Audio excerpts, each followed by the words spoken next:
जिन्हें मजाक जिनसे कर रहे थे, मजाक मजाक में 2014 हो गया।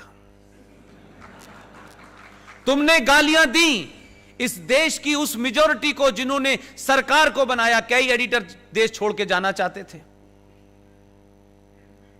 बहुत सारे बड़े बड़े दानिश्वर, उन्होंने बड़ी बड़ी कस्में खाई। उनको लगा 2014 का दबाव बनाएंगे, क्योंकि उन सब की दुकानें भी इसीलिए चल रही थी कि सनातन समाज सोया हुआ था। इसलिए जो दिल चाहे गाली दे दो, कैसी भी गाली दे दो। कोई भगवा आतंकवाद कह रहा है, कोई भगवा रेप कह रहा है, इस फ्री फॉर ऑल। लेकिन आपने पहली बार नोटिस लेना शुरू कर दिया। जिसने भगवा आतंकवाद की थ्योरी को जन्म दिया, कमाल, यही तो डर है उन्हें। यह बड़ा आदर्शवादी समाज है। हम आदर्श आज भी बड़े बड़े रखते हैं, हम हर छोटी बात में बड़े आदर्शवादी हो जाते हैं। आदर्श वहीं चलता है जहां आदर्श समाज होता है। जब समाज भीड़ तंत्र में तब्दील हो गया हो, जंगल राज में तब्दील हो गया हो, कोई सुप्रीम कोर्ट की ना सुन रहा हो, कोई पुलिस की ना सुन रहा हो, ऐसे में आदर्शवाद अपने घर पे रख के आइए। लिहाजा जैसे ही यह खबर आई कि आर्टिकल 35A पे चर्चा हो रही है सुप्रीम कोर्ट में, तो क्योंकि आप इतने डर चुके थे या उन्होंने इतना आपको डरा दिया था कि आर्टिकल 35A की सुनवाई सुप्रीम कोर्ट में हो रही थी। शपथ लेके इस देश की एक मोहतरमा मुख्यमंत्री, जो जाड़े गर्मी में दोनों वक्त स्कार्फ पहनती हैं, उन्होंने बाकायदा ऐलान करके कहा, यह बात छुपी हुई नहीं, टेलीविजन पे है, और देश की प्रतिक्रिया नहीं आती। आप रिएक्शन नहीं देते। रिएक्शन का मतलब नहीं है आप किसी को गाली दें, आप भी अपनी बात कह के कॉर्नर तो कर सकते हैं लोगों को। आपने नहीं दिया। उसने कहा आर्टिकल 35 से छेड़छाड़ की गई तो जम्मू कश्मीर में कोई तिरंगा को कंधा देने वाला नहीं मिलेगा। एक मुख्यमंत्री शपथ लेके कहती है, लेकिन इस देश में प्रतिक्रिया नहीं होती, क्योंकि वो एक पैरेलल सत्ता है। उनको कुछ नहीं कहना है। उनको आप कहेंगे तो कम्युनल हो जाएंगे, एंटी मुस्लिम हो जाएंगे, और फिर तरह तरह की बातें शुरू हो जाएंगी। मुझे इस बात का फक्र है कि मेरे साथियों ने, जिसमें से अब एक नहीं है, उस दबाव को बर्दाश्त किया। आर्टिकल 35 को जब सुप्रीम कोर्ट में हमने चैलेंज किया तो शायद हमको भी अंदाजा नहीं था कि इस देश में इतना बवाल हो जाएगा। लेकिन हमने 3-4 साल तक उस लड़ाई को लड़ा। लेकिन इस बीच में उस पार्टी, हमारा जो साथी था, वो अजीबोगरीब हालात में हमारे बीच से चला गया। न हम बहुत पैसे वाले हैं, न हमारा कोई सत्ता से संपर्क है, न हम किसी संगठन के सदस्य हैं, न हमारा कोई आगा है न पीछा है। हम टिपिकल जुनूनी किस्म के आदमी थे। हमको लगा कि साथी हमारा चला गया है, उस पे गम करने का बहुत हमारे पास समय नहीं था।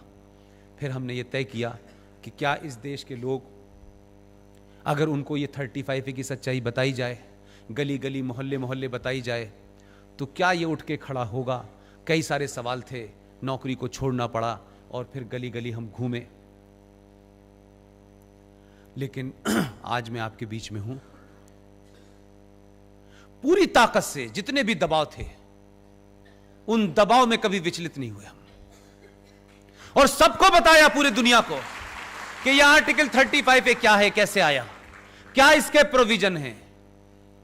इस देश ने कभी आर्टिकल 35A नाम की चिड़िया का नाम नहीं सुना था।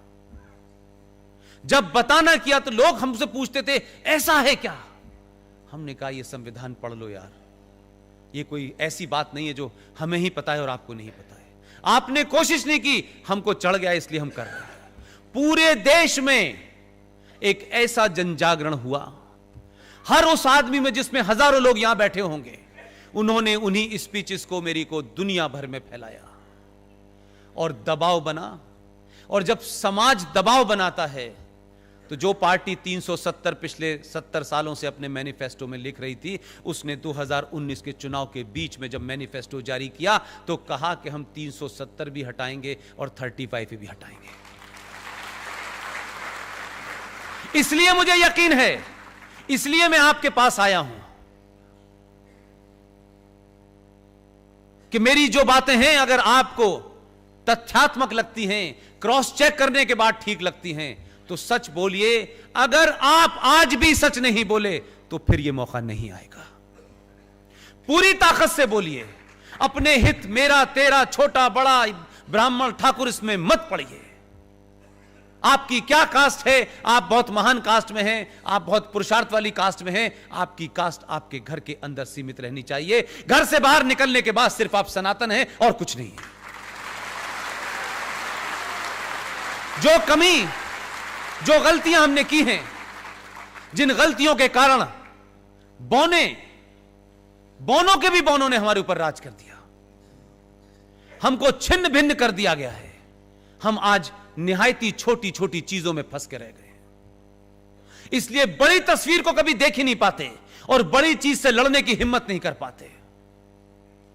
आप सब लोग, आपने किस पार्टी को वोट दिया है नहीं दिया है यह विषय नहीं है, लेकिन एक बड़े होराइजन पे बहुत कुछ ऐसा बड़ा हो रहा है जो हम सब ने नहीं सोचा था। आर्टिकल 35A का दूसरा कुकर्म बताता हूं क्या है, क्योंकि अभी किसी ने मुझसे बातचीत में कहा कि इस जो मूवमेंट चल रहा है, इस मूवमेंट के अंदर जय भीम और जय मीम का नारा लग रहा है। मैं उनके लिए आपको कुछ तथ्य देना चाहता हूं, वहीं पूछिएगा रोक करके। जम्मू कश्मीर में 1957 में स्वीपर्स की स्ट्राइक हो गई, क्योंकि शेख साहब हैं, वो करते हैं, बाकी काम नहीं करते। उस स्ट्राइक का रेमिफिकेशन देखिए। स्ट्राइक तो इस देश में बहुत सारी जगह होती होंगी। बख्शी गुलाम मोहम्मद साहब उस वक्त प्राइम मिनिस्टर थे। उन्होंने अपनी कैबिनेट के 2 लोगों को भेजा कि शहर में महामारी फैल गई है, पूरे राज्य के हालात खराब हो गए हैं। हिंदुओं में एक कोई कम्युनिटी होती है वाल्मीकि, कहीं से ढूंढ के लाओ उन्हें, और जो हमारी गंदगी साफ कर सके। उनकी कैबिनेट के 2 मंत्री पठानकोट, अमृतसर गए और 200 वाल्मीकियों को लेकर जम्मू आए। बख्शी गुलाम मोहम्मद साहब ने उनसे कहा, हम आपको नौकरी देंगे, हम आपको नागरिकता भी देंगे, क्योंकि 35A की वजह से नागरिकता का भी मामला था। 57 में उन 200 वाल्मीकियों को यह भी नहीं पता था कि नागरिकता क्या चीज होती है। उनको नौकरी मिल गई, दे वर हैप्पी। लेकिन कितने झूठ और मक्कार हैं कश्मीर के मुसलमान, मैं यह बात कहना चाहता हूं आपसे। वो काम करते रहे, उन्होंने कोई सवाल ही नहीं पूछा।